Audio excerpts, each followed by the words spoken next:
굉장히 반갑습니다. 또 이렇게 학술 세미나로 이렇게 여러분 만나뵐 수 있게 돼서 너무 감사하고요. 저에게 주어진 시간이 1시간인 만큼 제가 이 주제를 그 기독교 중년 여성의 이야기 정체성이라고 이렇게 나눴더니 사실 저의 그 핵심 주제는 이야기 정체성이라는 그런 단어입니다. 그런 개념입니다. 좀 새로운 개념이고요. 근데 많은 분들이 저한테 여쭙기는 중년기라는 것에 대해서 너무나 많은 관심을 가지시더라고요. 그래서 이 주제를 내용을 좀 중년 쪽으로 할 걸 그랬나라는 생각은 했지만, 그러나 이야기 정체성이라는,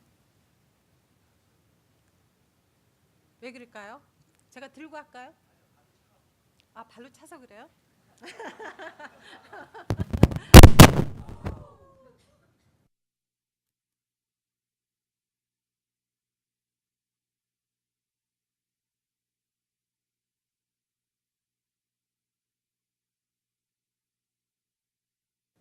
됐습니까? 들리시죠? 네. 그래서 사실은 이것은 어떻게 보면 저의 journey라고도 볼 수가 있습니다. 저 스스로가 중년이고, 예, 중년이라고 말할 수 있을 것 같아요. 아직은 중년이고요. 그리고 그 이제 또 제가 사역을 교회 안에서 이제 오랜 기간 동안 이런 내적 치유와 또는 상담과 내면에 대한 어떤 그런 사역을 오래 하다 보니까 굉장히 많은 분들을 만나게 됐는데, 사람들이 가지고 오는 어떤 그런 문제들이 표면적으로는 굉장히 다양하지만 결국에 가서는 그것이 문제로 경험할 수밖에 없는 가장 중요한 요인은 뭐냐면 바로 각자가 자기 자신에 대해서 가지고 있는 정체성의 문제라는 것을 반복적으로 저는 경험을 하게 되었습니다. 그리고 무엇보다 이제 중년기가 가지고 있는, 지금 우리의 생애가 점점 좀 연장이 되기 시작하면서 중년기에 대한 연구가 많아질 수밖에 없는 게, 우리 생애 발달의 모든 단계 중에 가장 긴 단계가 사실은 중년기입니다. 지금 학자들은 중년기를 40에서 60세 또는 45세에서 65세 플러스 마이너스 5년이라고 한다면 25년까지도 우리가 이렇게 생각할 수 있는 것이 중년기인데, 그렇게 긴 시간 동안 우리의 생애 가운데 차지하고 있는 이 부분을 우리가 어떻게 좀 의미 있게 보내고 어떻게 정말 중년기를 통해서 노년기로 잘 갈 것인가 하는 것이 매우 중요한 주제라 중년기에 대한 연구가 매우 필요합니다. 그러나 이제 오늘 제가 여러분과 함께 이야기 정체성이라는 이런 또 새로운 그 개념을 함께 나누면서 왜 이것이 그렇게 우리가 중년기의 시기에 우리들의 이야기 정체성을 점검해 보는 것이 왜 중요한가 하는 것들을 좀 여러분과 제가 나누려고 합니다. 저의 연구는요. 그래서 45세부터 60세 사이의 중년 여성.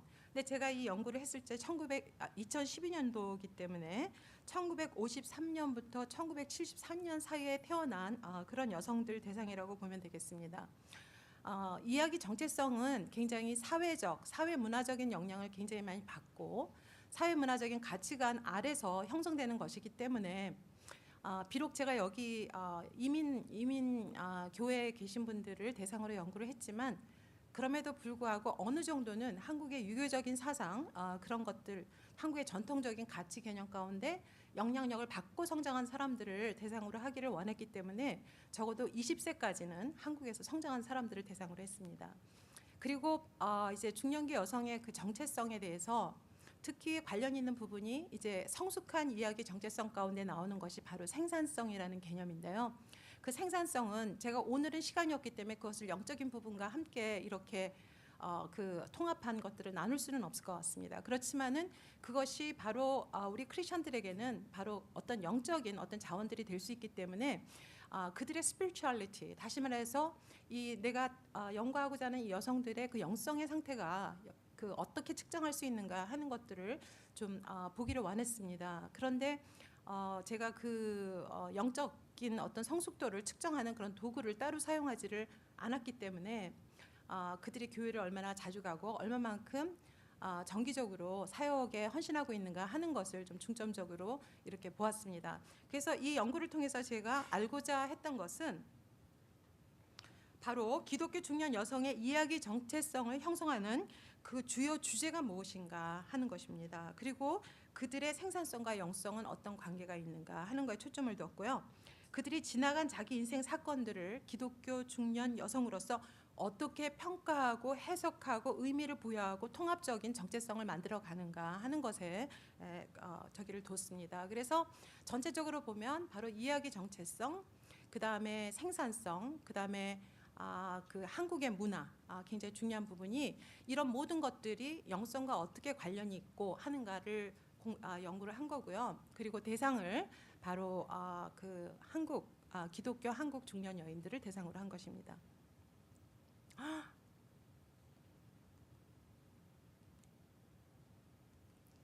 네, 여러분들이 졸고 계실까봐 제가 잠깐.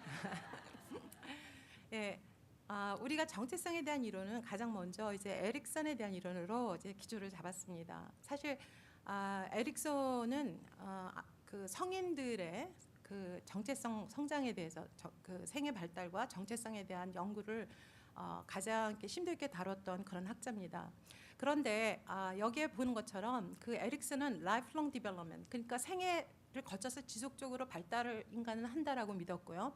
그 다음에 그 정체성이라는 것이 한 번 딱 확정되는 것이 아니라 forever to be revised, 그러니까 지속적으로 계속적으로 재해석되고 평가되어야 하는 것이 바로 인간의 정체성이라고 그렇게 이야기를 했습니다.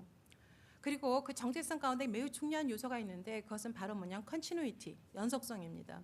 한 사람의 정체성이 왔다 갔다 하는 게 아니라 나이를 먹으면 먹을수록 그 안에는 지속적으로 연속되는 어떤 주제가 있고 또 나가서는 그 안에 동일성이라는 반복적으로 그것이 강화되면서 그 사람의 독특한 정체성 가운데 드러나는 그런 동일성이 있다라고 에릭슨은 주장을 했습니다. 이제 그 에릭슨의 그 정체성의 이론을 기초로 바로 맥 아담스와 그 이제 이야기 정체성의 학자들이 정체성의 그 형성 과정을 이해하기 위해서 정말 전 통로는 이야기다라고 이야기를 합니다. 그래서 그 이야기는 그 정체성은 조금 더 구조적으로 그리고 의도적으로 탐구돼야 할 필요가 있는 것이 바로 인간의 정체성이고, 그것을 위해서 사람들이 자기의 정체성을 형성한다고 했을 때 무엇을 자원으로 삼고 있는가, 어떤 자료들을 가지고 자기의 정체성을 구성해 나가는가 하는 것에 대한 관심을 가질 때 우리는 비로소 한 개인의 정체성 형성을 바르게 이해할 수 있다라고 주장을 합니다. 그렇게 했을 때 굉장히 통합성이 있고 그리고 통합적인 어떤 인생의 목표를 드러내는 그것이 바로 그 한 사람의 정체성이 될 수 있다라고 이야기를 합니다. 그래서 이 사람은 결국 이런 모든 것들을 가장 아까 말씀드린 그런 좀 업그레이드된 그 정체성에 대한 연구를 가장 잘 할 수 있는 통로는 바로 사람들이 가지고 있는 자기의 인생 이야기라고 이야기를 합니다. 그러니까 어떻게까지 이야기를 하고 있냐면 life story, 그러니까 인생 이야기는 곧 정체성이다. Life story is identity라고까지 이야기를 합니다. 이것은 한 사람이 자기 인생에 대한 이야기를 이렇게 하는 그것이 정체성에 대한 유일한 통로는 아니지만, 그러나 굉장히 한 개인이 어떻게 자기 자신에 대하여 자각을 가지고 나라는 존재에 대해서 인식을 좀 더 깊게 풍요롭게 그리고 통합적으로 해나가는가 하는 그 모든 과정을 보여주는 것이 바로 이야기 정체성이라고 그런 이야기를 합니다. 그런데 이 사람이 그 이야기 정체성이라는 그 개념을 그냥 세운 것이 아니라 바로 성격 이론의 세 수준에서 그것을 이야기합니다. 맥아담이 말하고 있는 그 성격의 수준은 세 개인데요. 제일 먼저 보면 특징입니다. 사람들이 가지고 태어나는 어떤 특정한 어떤 그 트레이트들을 이야기하고 있습니다. 그러니까 가지고 있는 거예요. 그래서 having이라고 이야기를 하고 있고요. 그런데 두 번째 수준은 characteristic adaptation이라 그래가지고 가지고 태어난 어떤 기질들을 가지고 그가 속해 있는 사회와 상황에 대해서 어떻게 적응하면서 살아가는가 하는 거예요. 그렇기 때문에 여기서부터 벌써 이때에 자아는 뭔가 자기를 위하여 만들어내는 사람이 된다라고 이야기를 하는 거죠.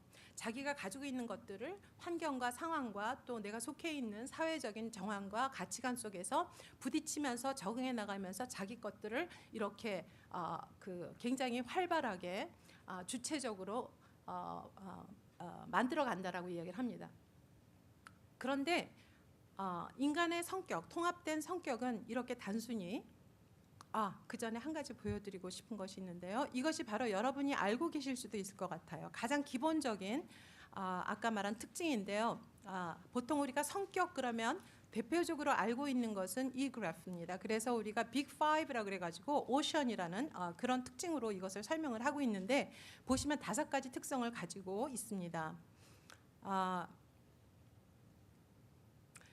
그런데 메가담이 주장하고 있는 한 사람의 통합된 인격은 단순히 그런 타고나는 트레이트뿐만 아니라 사회적인 상황 속에서 자기가 그것을 어떻게 적용해 나가는 이런 적응 능력, 그리고 그것을 가지고 자기의 인생의 이야기를 말하고 그리고 그것으로 인해서 형성되는 통합적으로 형성되는 정체성이 바로 이 자기 자신에 대한 정말 온전하고도 건강하고도 통합된 어떤 의미와 삶의 목적을 가지는 그런 성격을 형성할 수 있다라고 그는 주장을 합니다.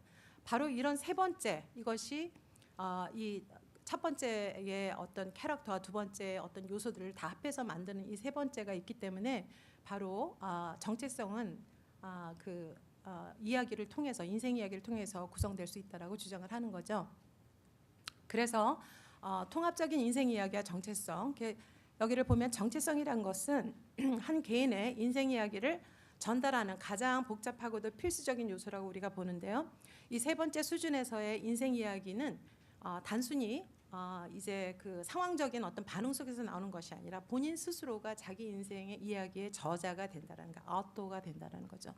그래서 자기 인생 여정에 대해서 많고 많은 사건들이 있지 않습니까? 우리가 삶을 살다 보면 지금 우리가 40이 되든 50이 되든 60이 되든 지나간 사건들을 이렇게 돌아보면 우리에게 의미 있는 사건들이 있습니다. 근데 그 의미는 왜 그 사건, 많고 많은 사건 중에 그 어떤 사건이 나한테 의미가 있는가? 누가 그것을 결정하느냐 하면 사실 우리 스스로가 그것을 결정하게 되는 거죠. 그래서 어떤 사건들을 기억하면서 그 사건에 의미를 부여하고 그 의미를 부여하는 그런 것들이 그 다음 상황에 그 다음 시간에 우리 인생에 또 펼쳐지는 여러 가지 사건에 대한 우리들의 또 해석과 의미 결정에 영향력을 끼칠 수밖에 없다라는 거죠. 그래서 바로 이렇게 삶의 사건에 대해서 어떤 특별한 의미를 부여할지 이것을 결정할 수 있는 그때가 바로 인생 이야기를 하는 주체로서의 어떤 그 역할이고 그것을 통해서 결국은 정체성이 형성이 된다.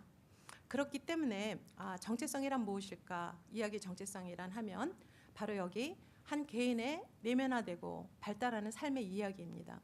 그런데 그 이야기가 단순히 here and now, 지금으로서 형성되는 것이 아니라 지나간 사건들, 그것들에 대하여 내가 20살일 때, 30살일 때, 또 40살일 때 그 과거를 돌아보면서 해석하는 우리의 해석이 계속적으로 뭐하게 됩니까? 발달하게 됩니다. 발달하게 되고 그리고 그렇게 점점 지나간 사건에 대한 우리들의 재해석이 좀 명확해지고 명료해지고 단단해지기 시작했을 때 우리는 앞으로 우리의 삶 가운데 일어날 수 있는 미래들에 대해서도 어느 정도는 예측을 할 수 있게 되고 그리고 그것에 의해서 우리 앞으로의 삶에 대한 목적과 또 삶에 일어난 여러 가지 상황에 대해서 선택을 할 수 있게 된다라는 거죠. 그래서 이러한 모든 것들이 합쳐졌을 때 나는 누구야? 나는 이런 사람이야라는 것에 대한 내 자아 개념과 정체성에 어느 정도는 굉장히 통합적인 그런 정의를 줄 수 있는 것이 바로 이야기 정체성이라고 할 수 있습니다.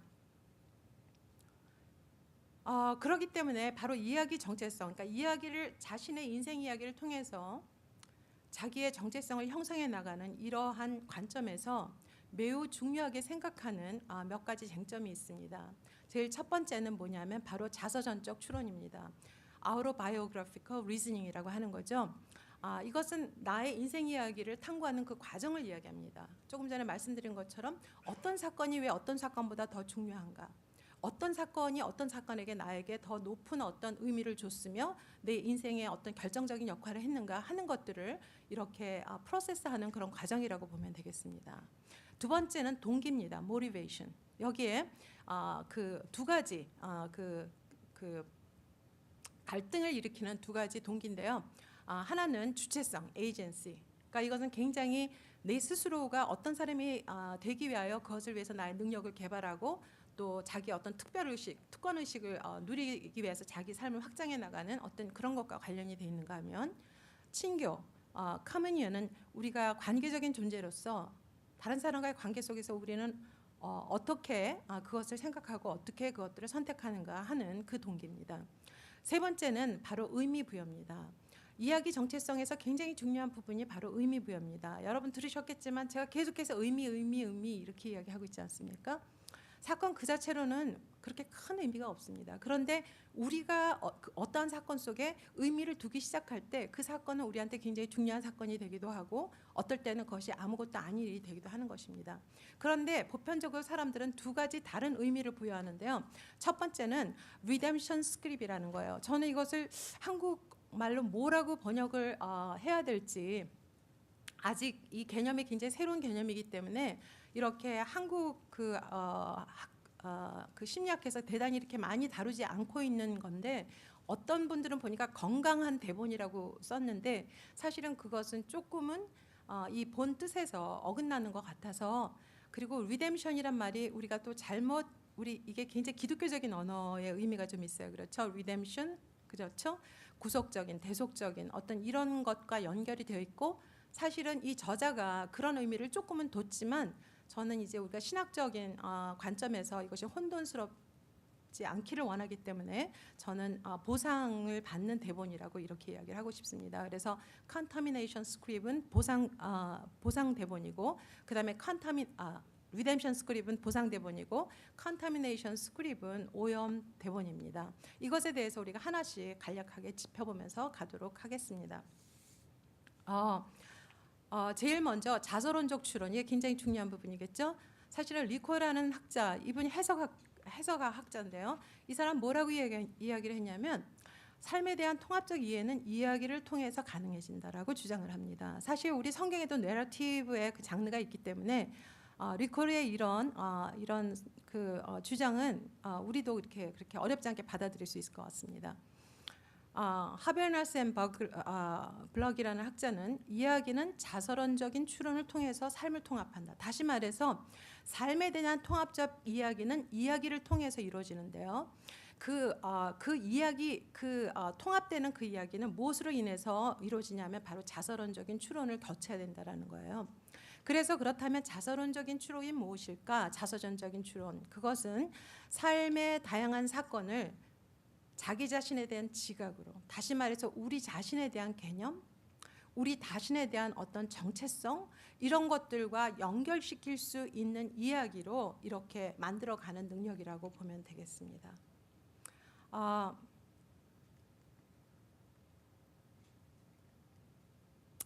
우리가 이렇게 쉽지 않은 개념일 수 있겠지만 우리가 어떤 행동을 하는 나로서 아이로서 우리가 우리 자신을 볼 수 있겠죠.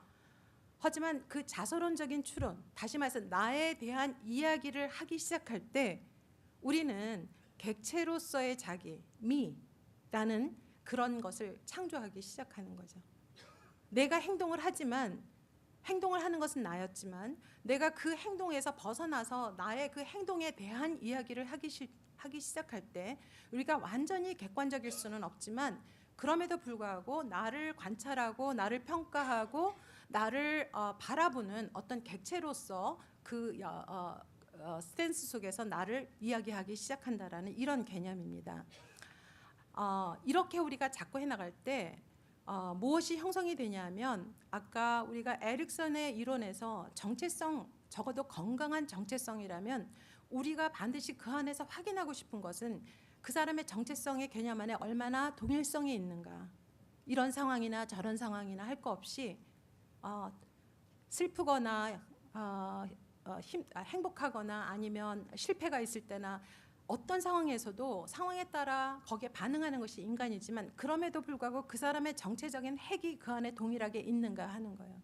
성숙한 사람에게 우리가 찾고자 하는 것은 바로 이런 것입니다. 그 사람에 대해서 동일한 어떤 핵 같은 그런 것들이 존재하는가 하는 거죠. 그런데 바로 이렇게 자서전적인 추론을 건강하게 해나가는 사람들에게는 그것들을 자기를 객관적으로 평가하고 관찰하고 하면서 자기 자신에 대한 이야기를 통해서 자기의 정체성을 형성해 나가는 사람들에게는 그런 그 동일성의 요소를 찾을 수 있다는 거죠. 그뿐만 아니라 연속성, 어제나 오늘이나 내일이나 뭐 불변하신 분은 하나님 한 분이시지만 그럼에도 불구하고 내가 10살 때도 내 안에 있었던 어떤 나의 모습, 나로 하여금 나되게 하는 어떤 그런 요소가 사실은 티네이저 때도 내 안에 있고 20대도 있고 50대도 있을 수 있습니다. 그래서 이제 그런 연속성이 과연 얼마만큼 이렇게 건강하게 구성되어 있는가 하는 것을 이야기하는 거죠. 그런데 이렇게 우리 안에 동일성과 연속성이 있게 되면 바로 그것이 우리로 하여금 내가 누구인지를 계속해서 알아가면서 또 나로 하여금 참된 나의 삶을 살 수 있도록 도와주는 것이 바로 이런 것들입니다. 그렇기 때문에 이런 동일성과 연속성 가운데 드러나는 것이 통합적인 자아를 이야기합니다. 우리 상담학 학생들은 통합적인 자아가 얼마나 중요한지 잘 압니다. 왜 그러냐면 바로 그 통합성이 있을 때 내 안에서 응집성 있는 그런 자아가 형성이 되고 전체성을 인식할 수 있게 됩니다. 그런데 바로 이런 것들이 왜 중요하냐? 이것들이 바로 우리들이 하고 있는 어떤 일들, 자아 효능감, 내가 이런 일들을 할 수 있어. 우리가 사실 하나님 앞에서 우리의 삶을 헌신할 때도 하나님이 주신 그 비전 앞에 우리가 최선을 다하면서 살아가고 정말 그 일을 이루시는 분이 하나님이시지만 그래도 그럼에도 불구하고 그분이 주신 은사를 우리가 쓸 수 있다라는 그 기쁨이 우리 가운데 있습니다.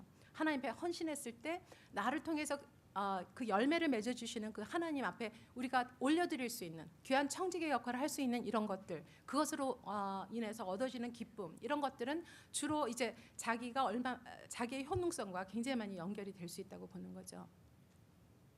그런데 이제 이런 것들을 이렇게 파괴하는 것들이 바로 어떻게 보면 우리가 트라우마라든가 외상이라든가 고통의 어떤 사건들이 될 수 있습니다. 그런 외상이라든가 이런 트라우마나 고통들이 우리가 기본적으로 가지고 있는 우리의 삶을 유지하고 그리고 나라는 존재에 대한 어떤 자아인식을 긍정적으로 가지고 있는 것들을 파괴하는 정도가 되기 시작하면 제일 먼저 우리가 잃어버리는 게 바로 자기의 응집성을 잃어버리는 거예요. 나라는 존재에 대한 그 인식들이 이제 이렇게 깨어지기 시작한다는 거죠. 그러면서 생겨나는 것이 바로 파편화된 자아, fragmented self라는 그런 그게 나오죠. 그래서 우리가 우리가 크리스천으로서 굉장히 성숙한 사람이 된다고 했을 때 많이 하는 것 중에 하나가 여러분들이 교회에서 사실 많이 해보셨을 것 같아요. 자기의 삶을 하나님 앞에서 돌아보면서 나와 내 안에서 아직 화해하지 못한 것들을 화해하려는 그런 작업들을 하지 않습니까? 내 안에 있었던 수치스러운 이야기, 내 안에 있었던 실패 이야기, 또는 그것이 내 인생의 한 부분이었지만 나의 인생의 한 스토리라고 받아들이기는 너무나도 힘들고 수치스러워서 그거에 대한 것들을 어떻게 하든지 보려고 하지 않고 외면하거나 부인하거나 또는 우리가 이런 이야기도 많이 하죠. 누구나 다 그랬어. 그때는 다 그렇게 힘들게 살았어. 그때는 부모님들을 돌볼 수가 없어서 이렇게 정당화는 하지만 사실 그것에 대한 우리들의 어떤 기억 속에 자서전적인 기억은 데미지가 되어 있는 부분들이 있다는 거죠. 그래서 우리가 그 작업을 해내지를 않으면 아까 말씀드린 것처럼 그 자서전적인 추론에서 정말 이렇게 응집되어 있고 통합되어 있고 건강한 자아를 형성해 나가는데 방해가 될 수밖에 없습니다. 그래서 이런 자서전적인 추론을 한다는 건 뭐냐면 나의 인생을 돌아보면서 그 인생 가운데 있었던 사실 우리가 감정과 연결되어 있는 스토리들은요 더 강하게 떠올라요. 근데 우리가 감정적으로 연결되어 있으나 그것이 감당하지 않을 때는 때때로는 우리로부터 잊혀져 있고 망각되어 있고 억압되어 있기 때문에 우리 안에 그런 것이 있었다라는 것을 알지 못하는 사건들도 좀 있습니다. 그런데 이제 자서전적인 추론을 이런 작업을 해나가다 보면 정말 또 제 경우 같은 경우는 제가 작업을 했던 어떤 많은 중년 그 여성들을 보면 하나님께서 함께 하실 때 그런 것들이 드러나기 시작하고 그리고 그런 것들에 대한 바른 이해를 가지게 될 때 그것이 이제 내가 잃어버린 내 인생의 한 피스가 아니라 바로 나라는 존재를 드러내고 나라는 존재를 있는 그대로 표현할 수 있는 어떤 표현의 하나로 내가 다시 회복할 수 있는 일들이 생겨난다는 거죠.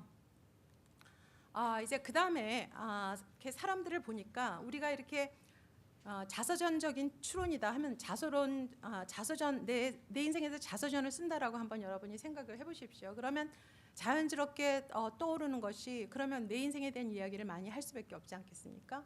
그래서 특히 이제 이 이야기 정체성의 그 이론가들은 굉장히 긴 인생의 에세이를 쓰게 했는데요.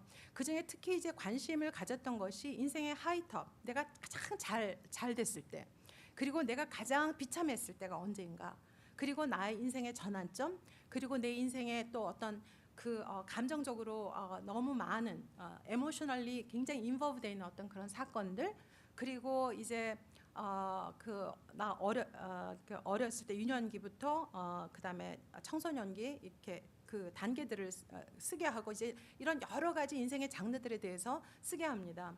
그런데 그 이야기 정체성에서 특히 관심을 가지게 된 부분이 뭐냐면 바로 인생의 부정적인 사건들입니다.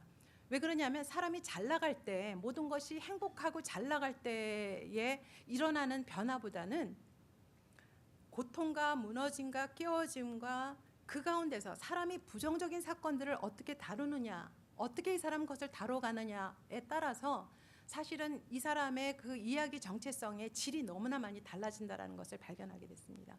그리고 사람들이 긍정적인 사건과 부정적인 사건에 대해서 그것에 반응하는 우리의 본능적인 어떤 반응이 매우 다르다.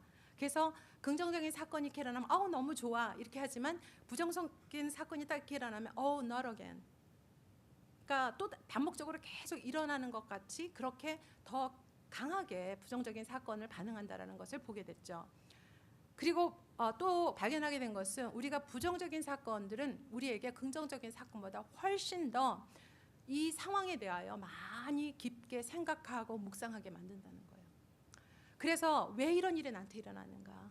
내가 무엇을 잘못해서 이런 일이 일어났을까? 여러분, 우리가 인생의 가장 큰 어떤 면에서는 하나님과의 관계 속에서도 우리가 가장 외롭고 힘들 때가 언제냐면 나에게 일어난 일들에 대해서 내가 가지고 있는 지식과 경험으로 다 이해가 되지 않을 때, 하나님의 선하심에 대한 절대적인 신뢰가 있음에도 불구하고 우리가 하나님 왜 이렇게 나한테 하셨습니까? 라고 감히 질문하지 못할 때도 너무 많지만 그 질문을 하고 싶은 그런 상황들은 주로 언젠가 하면 바로 우리 인간의 고통의 상황입니다.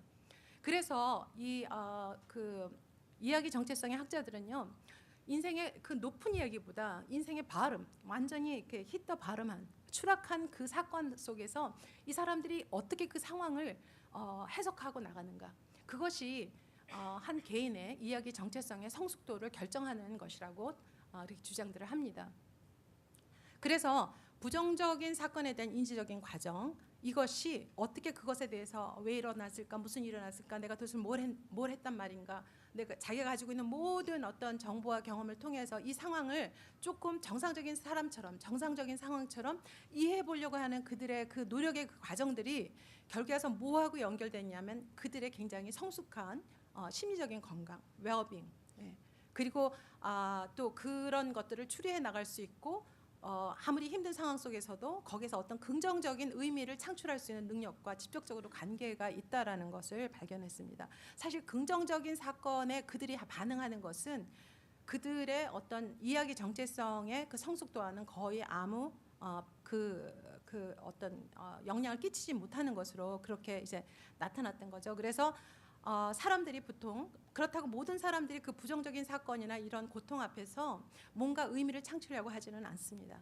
그렇기 때문에 어떤 사람들은 그 상황을 부인하려고 하고 취소하려고 하고 억압하려고 하고 그러다 보니까 결국 아까 우리가 나눴던 것처럼 파편화된 자아의 어떤 모습을 갈 수밖에 없고, 어떤 면에서는 저는 그것을 슬라이스 오브 파이라고 많이 이야기해요. 우리 인생이 하나의 동그란 그런 원이라면 그런 것들은 어떤 슬라이스, 내 인생에 잃어버리는 내 인생의 한 조각이 아닐까 그렇게 생각을 하게 되는데, 바로 그런 것들이 있게 됐을 때 결국은 그 상황을 통해서, 그 부정적이고 힘들고 고통스러운 상황을 통해서 자기 자신의 정체성과 삶의 의미를 만들어낼 기회를 잃어버리게 된다는 거죠. 그리고 그러한 것들을 자기 이런 부정적인 사건이나 이런 것들을 통해서 자기 인생에 대해서 그렇게 묵상을 하고 통찰을 가질 기회를 잃어버린다면 그런 사람들을 봤을 적에 대체적으로 우리가 기대하는 어떤 성숙도라든가 건강한 어떤 그런 이야기 정체성들을 형성하지 못하는 사례가 훨씬 더 많음을 보게 되는 것입니다. 그래서 이제 부정적인 사건을 사람들이 이제 자서전적으로 추론을 한다고 했을 때 먼저 어떤 것들을 경험하냐면요. 그 첫 번째는 부정적인 경험을 깊게 탐구하고, 그리고 이 일이 도대체 나한테 지금 일어난 일이 무엇이지? 이런 생각을 하게 되고, 그리고 이것을 어떻게든지 자기의 인생과 연결하려는 어떤 노력을 하게 되고요. 그리고 이런 것들을 통해서 자기에 대한 전반적인 자기 자신에 대한 정체감과 또 삶의 목적과 또 지금 진행되고 있는 자기 인생의 여정에 대해서 깊게 생각을 하게 된다라는 거죠. 이렇게 이것들을 그렇게 생각하고 묵상하고 해나가는 이것이 바로 그들의 psychological health, 그러니까 굉장히 그 심리적인 어떤 탄력성을 길러내는 그 과정으로 사용이 되고 있다라는 거죠. 그리고 두 번째 단계는 뭐냐면 그 사건에 대해서 결국은 많은 것을 생각하고 묵상하지만 결국은 그런 상황이 있음에도 불구하고 나는 난 거예요. 그런 상황이 있다 그래서 내 인생이 끝난 것도 아니고, 그런 삶이 있었다 그래도 내 인생은 여전히 가치 있다라는 결론을 내릴 수만 있다면 바로 그것이 이제 이들에게 정말 자신의 삶에 그런 일이 있었음에도 불구하고 자기 자신에 대한 어떤 그 앞날에 대한 기대와 소망을 가지고 살아갈 수 있는 힘을 가지게 된다라는 거죠. 그래서 여기서 나온 단어가 바로 스프링보드 에펙트라는 거예요. 스프링보드 아시죠, 여러분? 그렇죠?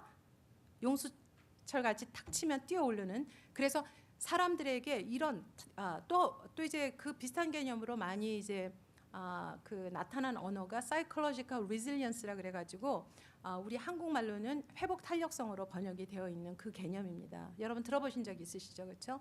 그러니까 우리가 살아가는 인생의 상황이나 사건이나 그것보다 더 중요한 것은 그런 상황과 사건 앞에서 우리가 어떻게 반응하느냐. 그리고 우리 삶 가운데 일어난 고통과 어떤 이런 것들에 대한 그것들을 거기서 어떤 의미를 창출함으로 말미암아 우리의 인생에 대해서 좀 더 정말 그런 상황을 초월한 어떤 의미 있는 인생을 살아갈 수 있도록 도울 것인가 하는 이런 개념입니다. 사실 성경의 인물들을 보면 너무나 많죠. 사실 그렇죠? 그래서 저는 이 연구를 하면서 이게 사실 사회과학의 이론이지만 저는 너무나 많은 영적 원리가 이 안에 많이 스며져 들어 있다라고 생각을 했고요. 그리고 그래서 더 이렇게 우리 크리스천 여성들의 이런 그 이야기 형성의 과정이 더 많이 궁금했었습니다. 이제 또 다른 연구는 뭐냐면 다운 신드롬을 가지고 태어난 부모님들을 대상으로 한 연구였습니다. 그 부모님들을 대상으로 그래서 한 87명의 부모들을 대상으로 한 연구인데요. 여기서도 보면 이 상황, 그러니까 다운 신드롬을 가진 아이를 결국은 받아들이고 감사하면서 그 아이들을 위하여 그 아이들의 그 아이들이 여전히 그럼에도 불구하고 굉장히 소중한 그들의 자녀들이며 그들이 최선을 다해서 이 아이들을 양육하고자 하고 그 아이를 키우는 가운데 또 다른 어떤 기쁨, 또 다른 의미를 창출하는 그런 부모님들의 인생 나러티브에는 뭐가 있냐면 그 아이가 태어났을 때 본인의 놀라움, 기대할 수 없었던 어떤 그 상황에 대한 실망감, 이런 것들에 대해서 굉장히 구체적으로 묘사를 했다는. 그러니까 그런 상황에 대하여 미화하는 것이 성숙한 스토리가 아니라 그때 그 상황에 대해서, 나에게 고통스럽고 힘들었던 상황에 대해서 굉장히 구체적으로 명료하게 그것들을 묘사할 수 있었던 그들의 용기, 바로 그런 능력, 그런 것들이 그 상황을 있는 그대로 받아들이면서도 그런 상황에 본인의 삶의 목적과 자기의 삶의 앞으로 미래의 삶에 대하여 그들의 삶의 목적들을 그러니까 타협하지 않을 수 있었다라는 겁니다. 그래서 우리가 그 교회에서 사역을 하면서 사람과 스몰 그룹을 굉장히 많이 합니다. 근데 여러분 이런 것들 금방 보실 수 있어요. 사실 사람들은 자신의 그 행복한 이야기, 즐거운 이야기, 또 잘 나가는 이야기 굉장히 잘하고 싶어하고 디테일하게 하지만 사실 정말 그 어떤 우리가 이런 그 캐릭터의 이런 성격의 어떤 성숙도를 보기를 원한다면 정말 그들의 가장 비참했던 순간들을 어떻게 디테일하게 기억하고 있으며 그때의 고통과 그때의 당황스러움과 그때의 좌절감과 그때 아무것도 할 수 없는 소망 없는 그런 상태가 어땠는지를 정확하게 기억하면서 그럼에도 불구하고 그것을 어떻게 이겨나갈 수 있는지 이것을 잘 정리해 나갈 수 있는 이것이 바로 단순한 이야기가 아니라 단순한 간증이 아니라 바로 그 사람으로 하여금 이렇게 탄력성이 있는 삶을 살게 해주는 그 능력이 된다라는 것을 우리한테 지금 깨닫게 해주고 있습니다. 그래서 그들에게는 이런 고통스러운 시간을 통해서 가지게 되는 그러나 긍정적인 열매, 그런 사실 핸디캡을 가진 많은 부모님들, 우리 크리스천 부모님들, 제가 그 연구한 그 25명의 여성들 가운데서도 다운 신드롬을 가지고 있는 부모님이 계셨습니다. 근데 그때 그 부모님도 그 부모님을 통해서 저도 굉장히 비슷한 어떤 그런 간증들을 듣게 됐고 그의 인생 이야기를 듣게 됐는데요. 정말 그 상황 자체는 너무 또다시 그런 아이를 가지고 싶지는 않은, 그러나 그럼에도 불구하고 그 아이를 통해서 자기와 자기 가정 안에 가져다 그가 축복의 통로였다는 것에 대해서 아주 그것이 그냥 기분 좋은 말로 우리가 보통 크리스천의 어떤 종교적인 커멘트로 나 하나님 은혜예요 이게 아니라 정말 디테일하게 보상해 주신 하나님에 대해서 그것을 차고 넘치는 어떤 은혜로 바꿔주신 것들을 구체적으로 이야기할 수 있는 그런 어머니의 고백을 제가 들은 적이 있습니다.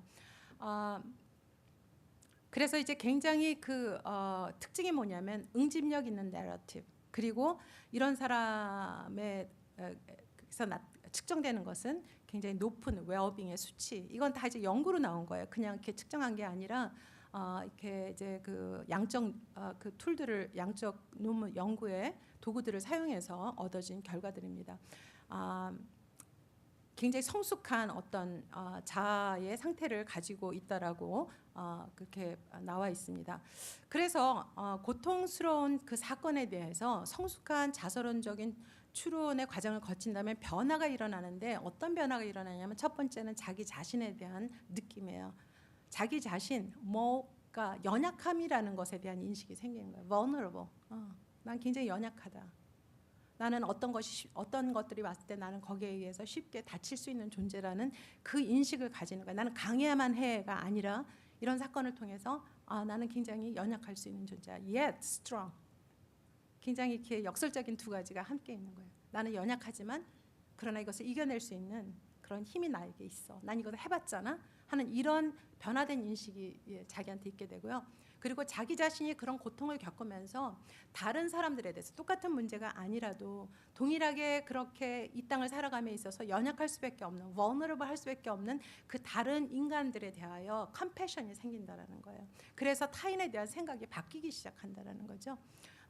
그래서 그리고 그런 일들을 겪으면서 정말 인간에게 필요한 것이 뭐냐면 의미 있는 관계라는 것을 깨닫게 되는 것입니다. 사람이 고통을 당하고 힘들게 되면 가장 많이 하는 것이 뭐냐면 고립이 돼요. 왜 그러냐? 다른 사람이 나를 이해할 수 없다라고 생각하거든요. 내가 느끼는 이 고통을 그들이 어떻게 할까라는 생각 때문에 우리가 굉장히 고립이 돼요. 그런데 오히려 이것을 이렇게 통해서 성숙한 사람들은 오히려 사람들께로 나가는 거죠. 왜냐하면 그 중요한 관계가 그 인간관계 얼마나 중요한가를 아는 거죠. 그것으로부터 다른 인간만이 나한테 줄 수 있는 그 힘과 용기와 지지와 이런 것들에 대한 가치를 깨닫게 되기 때문에 그런 것들을 추구하게 되고 또 긍휼을 베풀 수 있는 사람이 된다는 거죠. 세 번째는 뭐가 변하냐? 인생 철학이 변해요.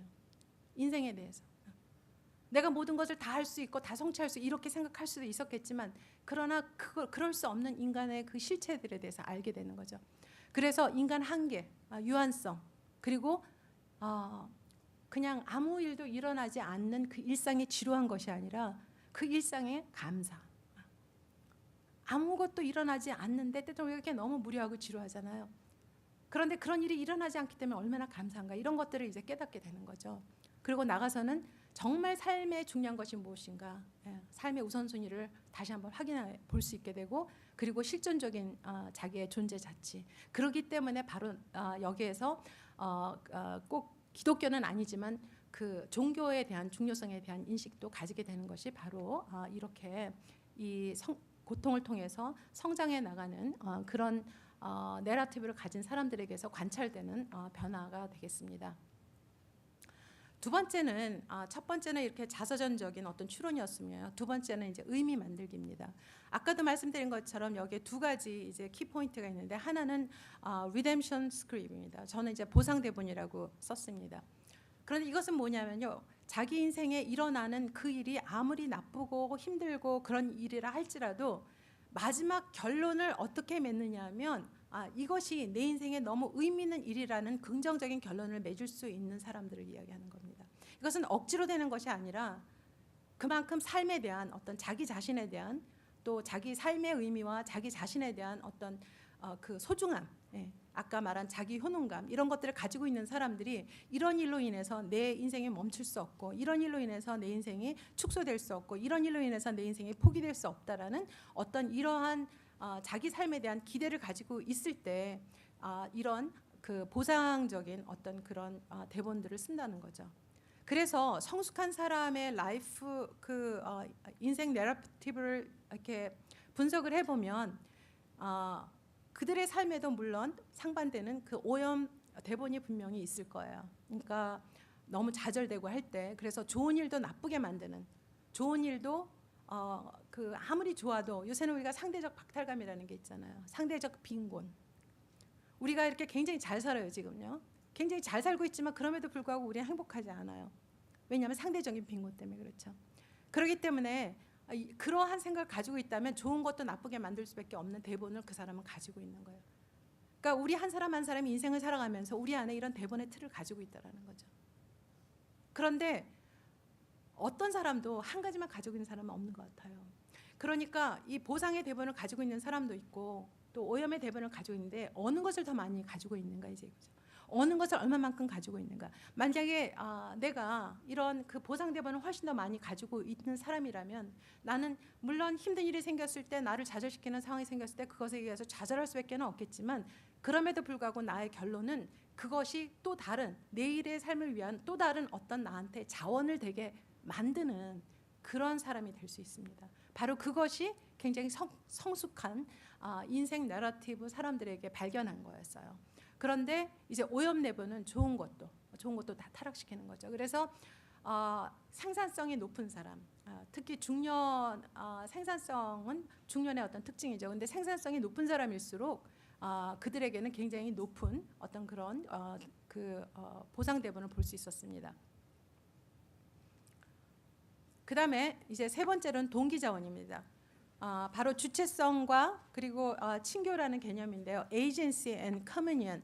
이것은 사실 베이컨이라는 학자가 사실 그의 개념이죠. 인간의 존재 가운데 존재하고 있는 두 가지 어떤 그 동기라고 이야기를 합니다. 그런데 맥아담은 이거를 갖다가 그 에이전시를 파워, 힘에 대한 그 나쁜 의미의 파워가 아니고요. 자기의 능력을 개발하고 그리고 자기의 능력을 가지고 뭔가를 이렇게 만들어 나가는 어떤 우리가 여기서 일을 하고 직장을 가지고 여러분의 커리어를 빌드하고 하는 그런 모든 것들이 에이전시의 영역이라고 볼 수 있겠습니다. 그런데 이제 그것만 있는 게 아니라 바로 친교, 커뮤니언, 바로 love, 친밀감, 사랑이라는 어떤 그런 개념으로 이것이 표현이 될 수 있겠는데요. 바로 이웃사랑입니다. 다른 사람과의 관계에 대한 중요성입니다. 그런데 연구를 보면 성숙한 생산성의 사람들은 어떤 것들이 관찰되냐면요. 바로 이 에이전시와 그리고 이 커뮤니언이 굉장히 잘 균형이 되어 있다는 거예요. 그러니까 나를 위하여 뭔가를 성취해 나가고 나의 영역을 넓혀 나가고 이것도 굉장히 있지만 이것이 독립적으로 있는 것이 아니라 무엇이 뒷받침되어 있냐면 다른 사람에 대한 나의 배려, 다른 사람에 대한 나의 인식이 함께 공존할 때 그때 그것이 나에게 굉장히 성숙한 어떤 그 인격의 사람으로서 표현이 될 수 있다는 거죠. 그래서 한 가지만 가지고 있는 사람, 특히 에이전시만 가지고 있는 사람, 굉장히 높은 에이전시를 가지고 있으나 그러나 이런 커뮤니언의 어떤 그런 그 동기 자원이 없는 사람들은 그렇게 성숙한 어떤 그런 것으로 측정이 되어 있지 않았습니다. 그렇기 때문에 참 우리가 하나님 안에서도 사실 내가 누구인지를 알고 그 하나님께로부터 받은 그 은혜와 또 또 그런 경험과 이런 것들이 내 안에서 그냥 갇혀져 있는 것이 아니라 사실 그것을 가지고 늘 공동체로 나갈 수 있도록 하나님 그렇게 말씀하시잖아요. 사도 바울의 많은 그 서신서들을 보면 항상 하나님과의 관계 속에, 하나님과의 커뮤니언 속에 있게 하고, 그러나 하나님과의 커뮤니언 가운데 나눈 것들을 커뮤니티로 가지고 나가고, 커뮤니티로 가지고 나간 것을 다시 세상에 나가서 커미션할 수 있는 그런 순서로 이렇게 되어 있는 것을 보면서 바로 우리 그 인생 내러티브에도 이 두 가지가 매우 중요하나, 그러나 그 가운데 이런 통합적인 것들이 이루어질 때 그것이 성장 요소가 될 수 있다라고 이야기를 합니다. 이렇게 지속적으로 나오는 것은 생산성이에요. 높은 생산성. 다시 말해서 성숙한 인생 내러티브를 가진 사람들, 그런 성숙한 내러티브 아이덴티티를 가지고 있는 사람들한테 특징적으로 나타나는 것이 뭐냐 했더니 생산성이에요. 근데 이 생산성은 여러분 바로 에릭슨의 개념입니다. 에릭슨이 중년기 때 사람들에게 나타나는 것이 바로 이 생산성이다. 제너러티비티라는 이야기를 해요.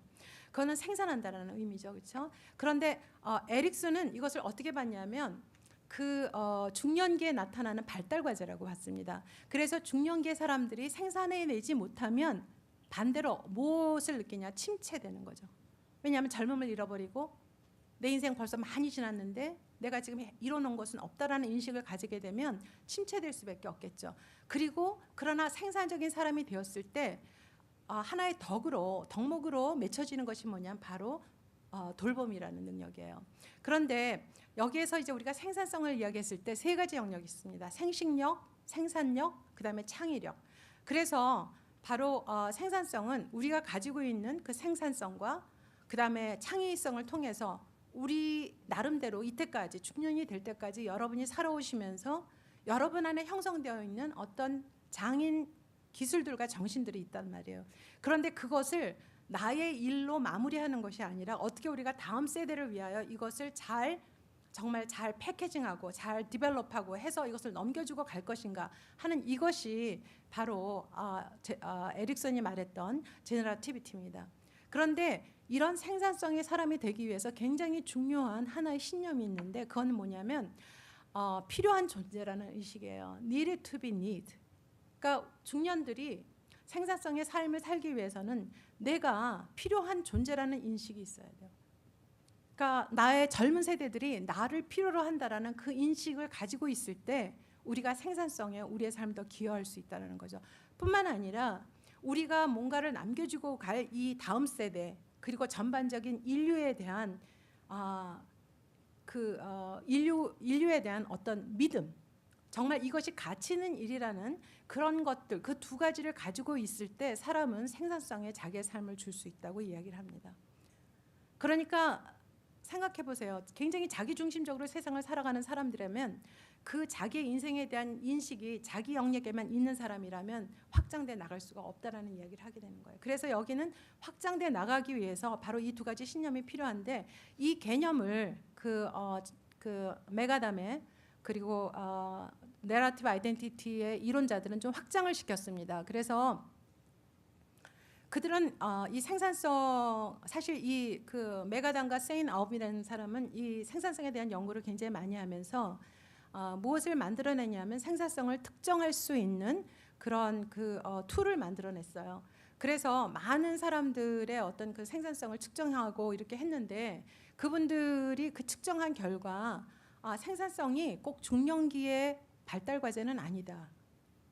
그보다 더 젊은 아이들도, 젊은 청년들도 성숙한 사람들이 있고 그 안에 그런 어떤 생산성을 볼 수 있다. 이거는 인간 안에 있는 어떻게 보면 성숙한 사람들의 트레이트로 볼 수 있다라고 그들은 결론을 내렸습니다. 물론 이것이 가장 높게 측정되는 것이 언제냐면 인생의 그 나이 가운데 바로 중년이었습니다. 그래서 중년은 매우 중요한 시기라고 생각을 해요. 사실은 칼 융이라는 사람도 중년기에 정말 사람들이 자기 안에 통합되지 않았던 것들을 통합할 수 있고 정말 그때야말로 정말 자기로 하여금 자기됨의 인생을 살 수 있는 용기를 낼 수 있는 때가 바로 그때라고 이야기했습니다.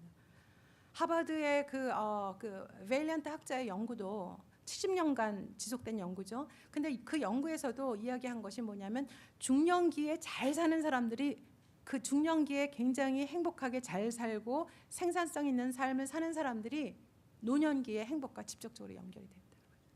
그러니까 우리가 노년기를 어떻게 잘 살 것인가 계획하기보다 우리가 중년기에 이렇게 생산성 있는 사람이 되어서 살아간다면 우리의 노년기도 그렇게 될 것이라는 것을 이런 학자들이 굉장히 많이 좀 뒷받침하고 있습니다. 그리고 생산성, 그러니까 이렇게 우리가 우리의 것을 잘 더 이렇게 개발을 하고 그리고 정말 다음 세대와 인류와 그 사회에 공헌할 수 있는 것으로 만들어갈 수 있는 그런 시기가 바로 중년기입니다.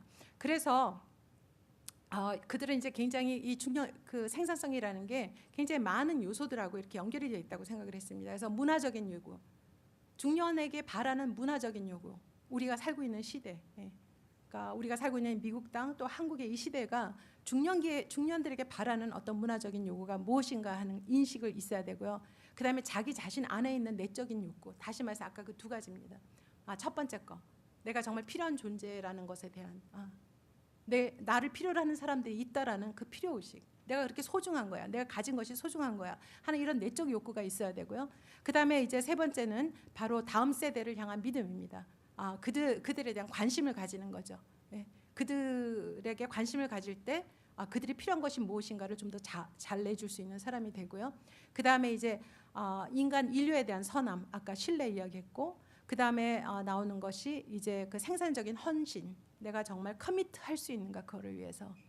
그리고 그 다음에 나오는 것이 생산적인 돌봄, 그리고 그 다음에 필요한 것이 생산적인 각본이다. 그래서 이렇게 7가지 요소가 합해져서 생산성을 만들어내는데 그 그림을 보면 이렇게 되어 있습니다. 그래서 거기에는 모티베이셔널 주제가 있죠. 그러니까 그 사회적인 요구, 그리고 내 안에 있는 그 내적인 요구, 그리고 일종의 결단, 그런 것들이 그 모티베이션 니드고요. 그것이 행동하고 생각으로 이어지고, 그리고 그것이 결국은 생각과 어떤 관심으로 이어지면 그것을 어떻게 행동할 것인가, 어떻게 내가 생산할 것인가, 구체적인 행동으로 이어지고, 그 구체적인 행동에 대한 나의 이야기, narration, 이게 생산적인 대본이죠. 그것들을 내가 또 구체적으로 이야기할 수 있을 때 나는 그 사이클이 거기서 끝나는 게 아니라 또 다시 그게 강화가 되면서 지속적으로 나의 생산성에 대한 의미를 가지고 이것을 할 수 있게 된다라는, 이것이 바로 이들의 주장입니다. 그런데 이제 사실은 저는 이 이야기를 하고 싶어서 지금까지 이 많은 이야기를 했는데요. 저에게 주어진 시간은 1분입니다. 하지만 할 수 있도록 하겠습니다. 바로 뭐냐면 이 메가뎀이라는 사람이 굉장히 생산적인 사람들을 많이 연구하면서 그들에게 나타난 5가지 굉장히 특징적인 요소가 있다라는 것을 발견했습니다. 그가 연구한 것은 그 퓨리탄, 미국에 처음에 도착한 퓨리탄부터 그다음에 그 흑인 슬레이브 노예들, 아브라함 링컨, 또 벤자민 프랭클린, 그런 사람들부터 쭉 지금 요새 뭐 미국에서 그래도 조금 이렇게 뜨는 사람 중에 하나는 오프라 윈프리. 그런 조금은 좀 이렇게 대중적인 사람들까지 다양한 사람들을 이렇게 연구를 하면서 다양한 배경과 다양한 사람들을 연구를 하면서 제시한 것이 바로 이 5가지인데, 저는 이것을 딱 봤을 때 이것이 바로 우리 크리스천 캐릭터라는 생각이 너무 많이 들었습니다. 그래서 첫 번째 보면 특권을 가졌다는 거죠. 내가 참 감사할 수밖에 없는 그 블레싱을 가지고 있다. 그래서 early blessing, 내가 누리는 특권이 있다. 그래서 거기에 대한 감사가 있는 것이 첫 번째고요. 그 다음에 두 번째는 다른 사람의 고통에 대한 민감함이에요. 다른 사람이 고통을 당하는 것에 대해서 아무렇지 않게 내 일이 아닐까, 이게 아니라 다른 사람이 당하고 있는 그 고통에 대해서 굉장히 민감하게 적극적으로 함께 컴패션을 느끼고, 그리고 그것에 동참하고자 하는 마음을 가지는 것이 바로 두 번째 이렇게 높은 생산성의 사람들의 특징이었습니다. 세 번째는 뭐냐면 확고부동한 가치와 그리고 도덕성. 자기가 분명한 가치가 있는 거야. 어떤 상황이 된다 하더라도 이것이 나의 삶의 가치야. 난 이것을 지킬래. 나는 이런 삶을 살고 이런 목적을 향하여 내가 헌신할 거야. 그러니까 나를 커밋하는 거죠. 마치 우리 크리스천들의 하나님 말씀 가운데 하나님의 진리를 붙들고 우리가 세상에 여러 가지 우리를 더 편안하게 하고 우리에게 더 안전함을 줄 수 있는 그런 여러 통로가 있지만, 그럼에도 불구하고 우리가 어떻게 합니까? 하나님의 진리를 타협하지 않고 그것을 지키려고 하지 않습니까? 남이 보지 않는다 하더라도 정말 우리가 가지고 붙들고 있는 도덕적인 어떤 하나님의 하이 모랄리티, 하나님의 도덕성을 우리의 것으로 가지고 살아가려는 어떤 그런 이런 그 투쟁들이 우리 안에 있단 말이에요. 그리고 이제 그 다음에 네 번째는 바로 아까 말씀드린 리뎀션 스크립입니다. 어떤 상황에서도 그 상황에 휘둘리지 않고 결국은 그런 일들이 내 삶 가운데 일어났다면 이것은 의미 없이 일어나지 않았을 것이다라는 생각 가운데 거기에서 어떤 의미라도 창출을 해서 내 삶을 좀 더 확고하게 확장되어서 좀 더 넓고 정말 그렇게 해서 자기와 이웃과 세상을 이해하는 툴로 만들어가는 이런 리뎀션 디본들을 굉장히 많이 가지고 있고요. 마지막으로는 아까 말씀드린 그 동기, 사랑과 힘. 사랑, 다른 사람을 사랑할 수도 있고 파워, 내 인생을 이렇게 더 이렇게 능동적으로 만들어간 이것이 그냥 하나의 텐션이 있어서 이것들이 갈등을 일으키는 게 아니라 오히려 내 안에서 아름다운 균형을 이루어서 정말 나의 어떤 이런 능력들을 다른 이웃에 대한 사랑의 관계 때문에 사용할 수 있는 그런 것이 된다라는 거죠. 그래서 제가 저는 25명의 여성들을 그 라이프 자체를 인터뷰를 했습니다. 그래서 그들이 자기의 인생 이야기를 쭉 이야기하고 쓸 수 있도록 그거를 했고 저는 그걸 가지고 이제 그 분석을 해서 이게 나왔는데요. 크리스천 여성들이기 때문에 정말 그들이 가지고 있었던 그 결과들을 보면 한국 엄마들이어서 그런지 모르겠지만 엄마라는 역할이 너무나도 중요했고요. 그리고 굉장히 그들의 인생의 이런 나러티브를 만들어가는데 가장 방해였던 것이 참 그 성장 과정의 원가족, 시대가 시대인 만큼 굉장히 가부장적인 어떤 그런 가정에서 많이 자랐고 또 가정 폭력이 존재하는 그런 분들도 굉장히 많았습니다. 그래서 그런 것들이 그들의 자아상을 굉장히 많이 무너뜨렸고 그리고 크리스천이 되고 난 다음에도 정말 하나님의 존귀한 딸이라고 자기 스스로를 말할 수 없었던 그런 것들이 굉장히 그런 많은 사연들이 있었습니다. 그러나 가장 강한 스토리는 뭐였냐면 바로 하나님 안에서 내가 누구인가 하는 거예요. 그래서 결국은 이들의 어떤 그 생산성 높은 사람들의 그 결과, 그 주제를 제가 5가지, 그 학자가 제시한 5가지와 제가 그 주제 가운데 찾아낸 우리 그 인터뷰 크리스천 여성들의 그 주제들을 이렇게 보면 제일 첫 번째 early blessing, 그러니까 그 본인이 느끼고 있는 그 축복은 뭐냐? 바로 내가 그리스도인이라는 거예요.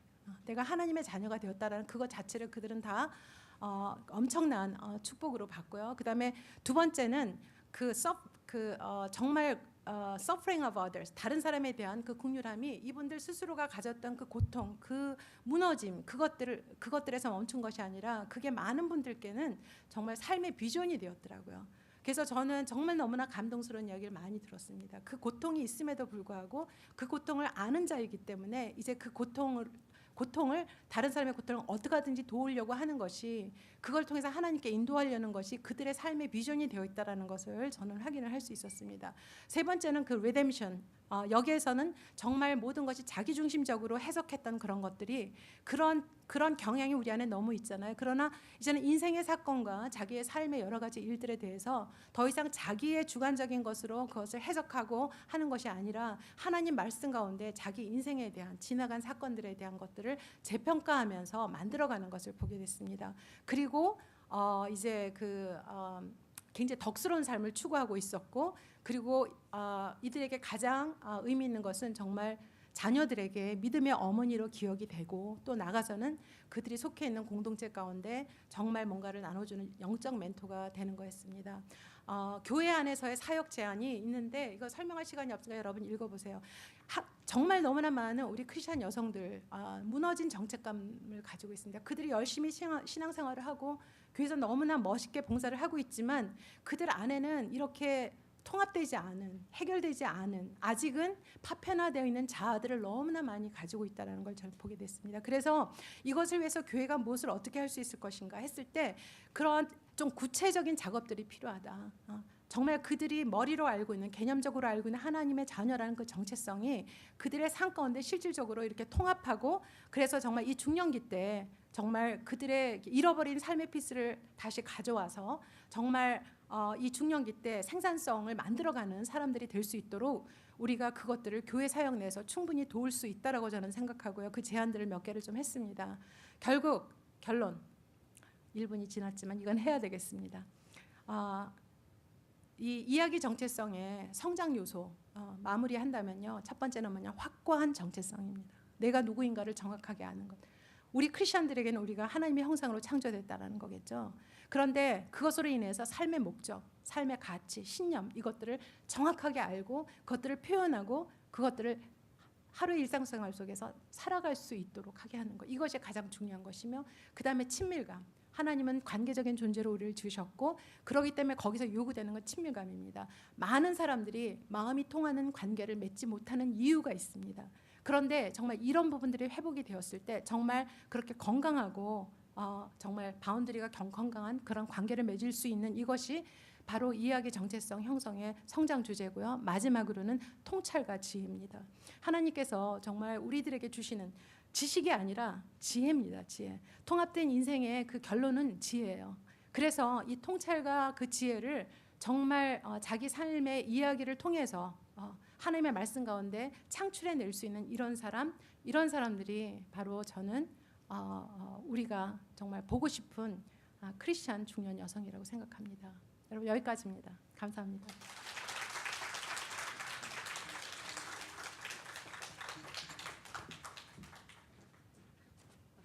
수고 많이 하셨습니다. 이제